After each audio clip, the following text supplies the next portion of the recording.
And today we're going to talk about science as opposed to fiction. Now, what more do you need to know about the so-called climate conference in Copenhagen than the following? One of the world's worst dictators, Mugabe of Africa, Mugabe, a man who has destroyed his nation, is in favor of climate control legislation. Chavez, a dictator, is in favor of climate control legislation. Fidel Castro, a murderer, is in favor of climate control legislation. And here we have the dunces of the West dancing to their tune. It's crazier by the minute. So today, Junior Doc goes there. Junior Doc Obama goes there, and listen to clip one. All of you would not be here unless you, like me, were convinced that this danger is real. This is not fiction. It is science. It is science. Well, Mr. Obama, I know a little bit more about science than you do. You're a politician. Let me tell you something. Mr. Obama, science is based on facts, not politics, Mr. Obama. And to say that all scientists agree is unto itself a lie. First of all scientists agree on almost nothing. So unto itself, the statement is absurd. But when it comes to climate science, there's great debate, my friends. And so, my friends, let me tell you something. One of the finest articles on this subject can be found from England in the Telegraph, up on michaelsavage.com, by one of my favorite polemicists, Gerald Warner.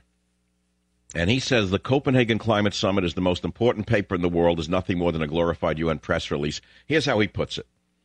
When you attempt at recreating the Congress of Vienna with a third-rate cast of extras, and it turns into a shambles when the data with which you have tried to terrify the world is daily exposed as ever more phony, when the blatant greed and self-interest of the participants has become obvious to all beholders, when those pesky polar bears just keep increasing and multiplying, what do you do? And he goes on to what they've done. And what they've done is they come up with a lie about an apocalypse that's about to come over the world. And he said this has marked the beginning of the landslide that is collapsing, the whole imposture of global warming. The pseudoscience of global warming is a global laughingstock, and Copenhagen is a farce. Now listen to this line, because I didn't know this till today. In the warmest camp, the main man is a railway engineer with huge investments in the carbon industry. Did you hear that? In the warmest camp, the main man is a railway engineer with huge investments in the carbon industry. That says it all. The world's boiler being heroically damped down by the fat controller. Al Gore, occupant of the only private house that can be seen from space.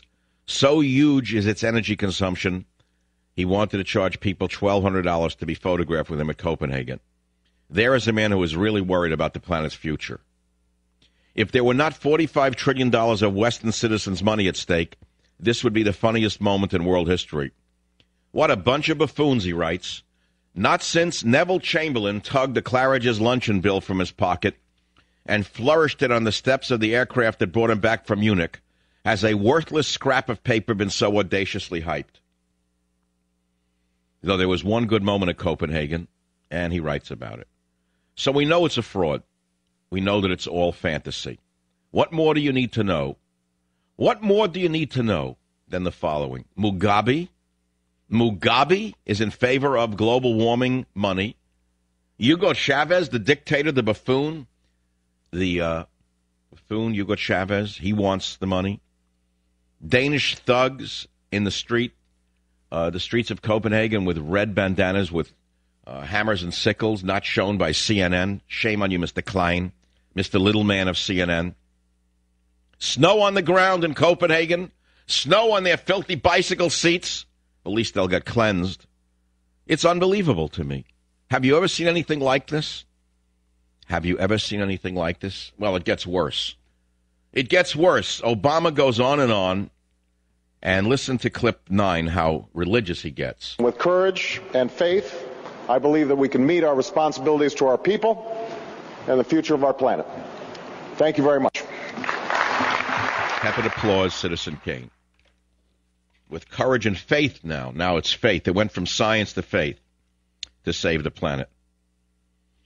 Now, I have a question for you. If so much is at stake, $45 trillion, wouldn't you think we'd want to debate this? Wouldn't you at least want to hear both sides of the argument? Wouldn't you want to see the arguments that show that the whole thing is a fraud? And both camps get to argue with the UN equal time before you make a commitment like this. It's the same thing from this gangster regime, whether it is health care reform being done in the middle of the night by gangsters, whether it's Harry Reid voting at midnight, whether it's Nancy Lugosi stealing money like it's being minted because they're minting it for her cronies who are going to benefit. People say to me, where's the money in the health care bill? How come they all want it? I said, don't you understand what this is? This is stealing one part of the health care system for their friends called the insurance industry. It's stealing the private insurance industry and turning it over to others who are friends of the Democrats who have their own insurance companies who are going to get all of the business. Don't you understand it's called steering? Don't you understand how patronage works? Don't you schmucks understand that gangsters have taken over the country, that the Democrats today are a gangster party? Don't you get it? Despite all of their high rhetoric about saving the poor and saving the planet, it's all about stealing money.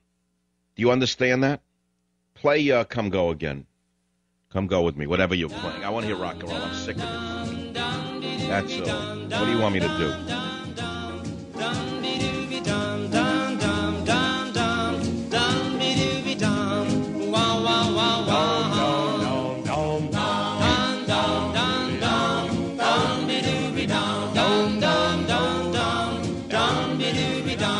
Reasons why the globe is not warming.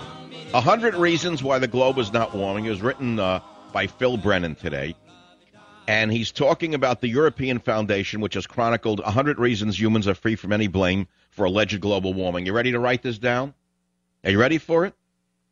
One of the most important disclosures is that despite a huge surge in recorded CO2 emissions after World War II, global temperatures fell for 40 years after 1940. Moreover, all through the Earth's history, temperatures often have been warmer than now, and CO2 levels often have been more than 10 times as high, and the planet's climate has changed numerous times throughout history. How much more do you need to know to understand that the claim that CO2 is the most common greenhouse gas is a myth? How many times do you have to hear this? It's a lie. Moreover, the poles of the Earth are not warming.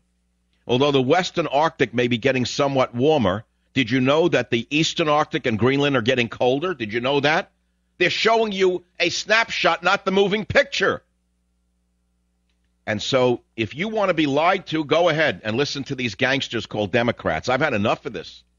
It is total scientific guano. You know what guano is? It's the white stuff that birds drop on the side of a cliff. The science was rigged up by these gangsters in these universities who are out to get a fortune off this. They should go to jail. Their grants should be taken back. They should be forced to clean the guano off statues of greater men than themselves. How did this country fall to such a level that a charade artist like Obama could be president number one, and that the Democrats who are overt gangsters running a regime could get away with this malarkey? I mean, what more do you need to know than people like Mugabe, the dictator of Africa, is in favor of such a bill because it would take money from your pocket and give it to him so he can continue to oppress his own people? What more do you need to know than Hugo Chavez, the buffoon and gangster of his nation, wants this to pass? I mean, what's going on in this world that people don't see it with their own eyes? Common sense tells you that there is no man-induced global warming. I'll say it to you again for the 90,000th time. I've been telling you this for several years now. Let's say you only went to the 5th grade. Let's say you have Al Gore's education level in science and you went to the 5th or 4th grade. And let's say your father was a coal man, which Al Gore's father was, and you made your fortune in coal working for Occidental Petroleum and then Occidental Coal, and you grew up making a fortune on coal, and then you figured out, like the pig slaughterhouse, I think it was, I forget which one, he said, we sell everything but the squeal. So Al Gore's family made its original fortune working in oil and coal, and then baby Gore comes along, and after inventing the internet and writing Love Story, he decides, wait a minute, my father made his money selling coal. I can make money selling carbon credits. I'll come up with a cockamamie story called Global Warming, and I'll peddle it, and I won't debate anybody. I'll put out movies that scare children. It's unbelievable to me how this goes on. The country is bankrupt, and we got Junior Doc Obama trying to give away even more money that he doesn't have. You got Hillary Clinton promising $100 billion to The most vulnerable nations. Well, I got news for you, Hillary. America is one of the most vulnerable nations. What world are you living in, Hillary Clinton? What world are you living in, Hillary Clinton? America is now one of the most vulnerable nations because of people like you. We're vulnerable. We're about to lose our freedoms.